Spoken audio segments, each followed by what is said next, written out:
เป็นจังได้ทุกคนเมื่อยบ่กับการหาเงินอย่าเมื่อยเด้อเป็นกำลังใจให้กันเนาะเพราะเงินนี่แหละมันสามารถเปลี่ยนแปลงให้ชีวิตคนคนหนึ่งเนาะสามารถจากชีวิตตัวน้อยๆถ้าเราสามารถเก็บเงินได้มีเงินได้เราก็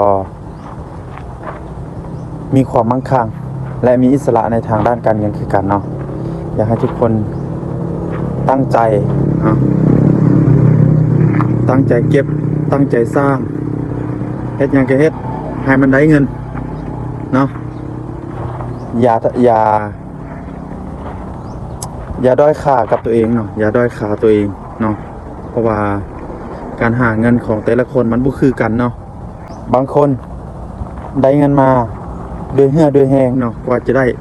แต่ละบาทแต่ละกีบเนาะมันใส่เหือใส่แหงแลกมันมาบางคนมีธุรกิจก็หาเงินเนาะโดยการเอาเงินต่อยอดเงินอันนี้แหละทุกคนถ้าอยากมีอิสระในทางด้านการเงินในอนาคตข้างหน้าของเราต้องเฮ็ดจังใดก็เฮ็ดให้ชีวิตเราดีขึ้นเนาะเก็บเงินให้ได้หลายแล้วเราจึงเอาเงินไปต่อยอดเงินเฮ็ดธุรกิจเฮ็ดหยังก็ยากที่เราอยากเฮ็ดอนาคตของตัวเองสบายในขึ้นในข้างหน้าเนาะอย่าท้อเด้อเพราะเงินนี่แหละสำคัญที่สุดในการใช้ชีวิตของคนเราอย่าท้อกับมันค่อยเชื่อว่าเจ้าเฮ็ดได้อดทน